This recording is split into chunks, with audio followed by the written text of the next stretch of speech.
Hi friends, steel authority of India limited சரிங்களா, government of India public sector.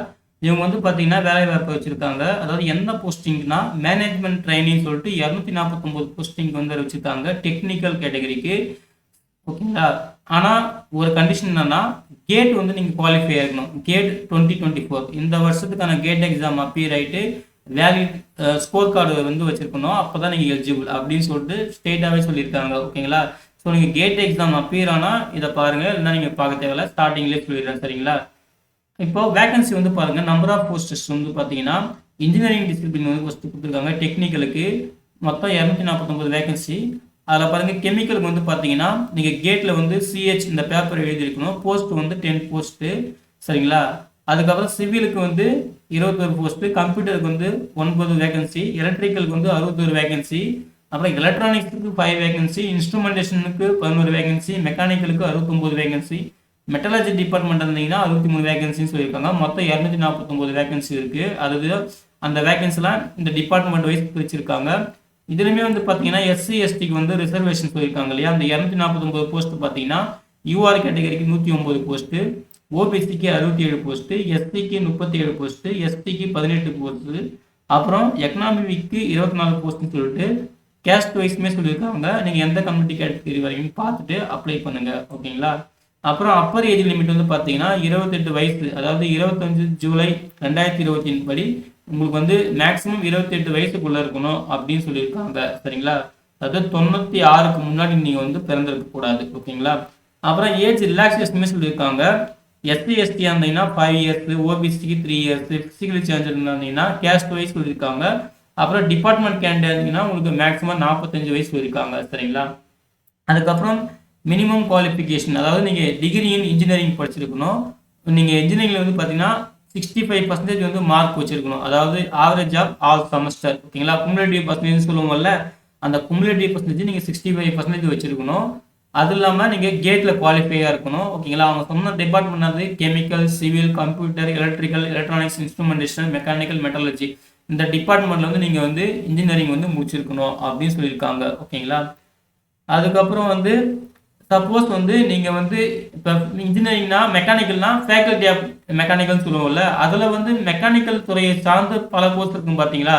Mechanical, automation, production சொல்லிட்டு அதுலேயுமே சில course சொல்லியிருக்காங்க. அந்த டிகிரி முடிச்சிருந்தாலுமே நீங்கள் எலிஜிபிள் தான்.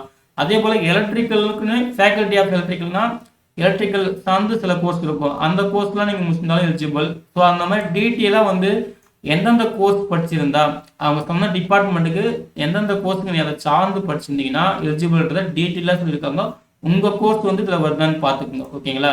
இங்கே பாருங்கள், இன்ஸ்ட்ருமெண்டேஷனுக்கு எவ்வளோ கோர்ஸ் சொல்லியிருக்காங்க பாருங்கள், மெட்டலர்ஜிக்கு சொல்லியிருக்காங்க. இதில் வந்து பார்த்தீங்கன்னா சிவிலுக்கு மட்டும்தான், சிவில் மட்டும் சரிங்களா. மற்றபடி மற்ற எல்லா ஃபீல்டுக்குமே அடிஷ்னலாக இந்த கோர்ஸ்லாம் நீங்கள் படிச்சிருந்தீங்கன்னா நீங்கள் எலிஜிபிள் அப்படின்னு சொல்லியிருக்காங்க. அது கரெக்டாக பார்த்து செக் பண்ணி அப்ளை பண்ணிக்கோங்க. ஓகேங்களா. அதுக்கப்புறம் பிறகு வந்து பார்த்தீங்கன்னா மெடிக்கல் ஸ்டாண்டர்ட்ஸ் வந்து சொல்லியிருக்காங்க. அப்புறம் செலெக்ஷன் ப்ராசஸ் வந்து பார்த்தீங்கன்னா ஃபஸ்ட்டு வந்து உங்கள் கேட் ஸ்கோர் மூலயமா தான் உங்களுக்கு வந்து ஷார்ட் லிஸ்ட் பண்ணுவோம் அப்படின்னு சொல்லியிருக்காங்க. ஷார்ட் லிஸ்ட் பண்ணவங்களை வந்து இமெயில் மொபைல் நம்பர் மூலயமா நாங்கள் வந்து இன்டிமேட் பண்ணுவோம், இல்லை வந்து எங்கள் வெப்சைட் செயல் வெப்சைட்டில் வந்து இன்டிமேட் பண்ணுவோம். அதுக்கப்புறம் உங்களுக்கு ஜிடி இருக்கும் சரிங்களா. ஜிடி இருக்கும், இன்டர்வியூ இருக்கும் அப்படின்னு சொல்லியிருக்காங்க. ஓகேங்களா. அதையுமே தெளிவாக பார்த்துக்குங்க. ஓகேங்களா. ஸோ அந்த குரூப் டிஸ்கஷன், இன்டர்வியூ இதோட வெயிட்டேஜ் சொல்லியிருக்காங்க பாருங்கள். 75:10:15 ரேஷியோ, அதாவது 100% வந்து பார்த்தீங்கன்னா இந்த மாதிரி இந்த குரூப், அதாவது உங்கள் CAT score, group discussion, interview இந்த மூணுத்துக்கும் வந்து பார்த்தீங்கன்னா 75, அதுக்கப்புறம் 10, அப்புறம் 15 சொல்லிட்டு இந்த சதவீதத்தில் வந்து பிரியும் அப்படின்னு சொல்லியிருக்காங்க சரிங்களா. மெயினாக கேட் எக்ஸாம் தான் இங்கே இம்பார்ட்டண்டாக இருக்குது. ஏன்னா 75% அதுக்கே போயிடுச்சு. ஓகேங்களா. அதுக்கப்புறம் வந்து நீங்கள் வந்து கேட்டில் வந்து எந்தெந்த பேப்பர் வந்து அப்பீல் ஆகிக்கணுன்றத அங்கே டாப்லேயே சொல்லிட்டாங்க, வேகன்சி டீட்டெயிலே சொல்லிட்டாங்க, இங்கேயுமே சொல்லியிருக்காங்க. ஓகேங்களா. கெமிக்கல்னா சிஹெச், சிவில்னா சிஇ, கம்ப்யூட்டர்னா சிஎஸ், இன்ஸ்ட்ருமெண்டேஷன்னா ஐஎன், எலக்ட்ரிக்கல்னா டபிள்யூஇ, எலக்ட்ரிகானிக்ஸ்னா இசி, மெக்கானிக்கல்னா எம்இ, மெட்டலர்ஜினா எம்டி அப்படின்னு சொல்லிட்டு நீங்கள் இந்த மாதிரி அந்த பேப்பர்ஸ்லாம் நீங்கள் ரைட் பண்ணியிருக்கணும் கேட் எக்ஸாம். அதாவது கேட் 2024 தான் நல்லா புரிஞ்சுக்கங்க. கேட் 2024 மட்டும் நீங்கள் அப்பியர் ஆகிக்கணும். அதுக்கு முன்னாடி நீங்கள் அப்பியர் இருந்தீங்கன்னா நீங்கள் எலிஜிபிள் கிடையாது அப்படின்னு சொல்லியிருக்காங்க. ஓகேங்களா. அதே போல் எப்படி அப்ளை பண்ணணும்னு பார்த்தீங்கன்னா கம்ப்ளீட்டாக ஆன்லைன் மோடு தான் சொல்லியிருக்காங்க. நீங்கள் வந்து இந்த வெப்சைட்டில் போயிட்டு கேரியர்ஸ்.com sailcarriers.com இல்லைன்னா sail.co.in இந்த வெப்சைட்டில் போய்ட்டு நீங்கள் கம்ப்ளீட்டாக இதில் போய்ட்டு அப்ளை பண்ணணும் அப்படின்னு சொல்லியிருக்காங்க. சரிங்களா? அதுக்கப்புறம் வேறு என்ன சொல்லியிருக்காங்க பாருங்கள். பிளேஸ்மெண்ட் வந்து பார்த்தீங்கன்னா வேரியஸ் லொக்கேஷன்ஸ், சரிங்களா? Any plant location of the company அப்படின்னு சொல்லியிருக்காங்க. உங்களுக்கு எங்கே வேணால் ஜாப் வந்து போடுவாங்க. அப்புறம் அப்ளை பண்ணுறது நம்ம சொல்லியாச்சு. இந்த வெப்சைட்டில் போய்ட்டு நீங்கள் வந்து கிளியராக அப்ளை பண்ணிடணும் அப்படின்னு சொல்லிட்டாங்க. அதையுமே கரெக்டாக பார்த்து செக் பண்ணி அப்ளை பண்ணுங்கள். ஓகேங்களா? அதுக்கப்புறம் வேறு என்ன சொல்லியிருக்காங்க பாருங்கள்.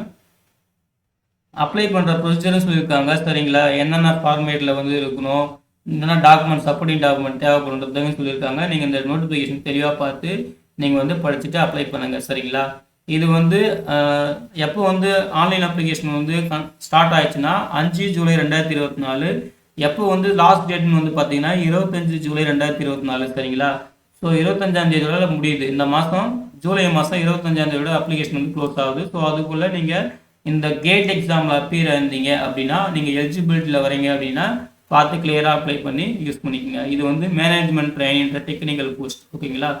ஓகே ஃப்ரெண்ட்ஸ், இதுதான் இந்த ஜாப்க்கான முக்கியமான விவரங்கள். இந்த வீடியோ பிடிச்சிருந்தால் லைக் பண்ணுங்கள். மறக்காமல் உங்கள் ஃப்ரெண்ட்ஸுக்கும் ஷேர் பண்ணுங்கள். யாராவது ஒருத்தருக்காவது யூஸ்ஃபுல்லாக இருக்கும். சரிங்களா?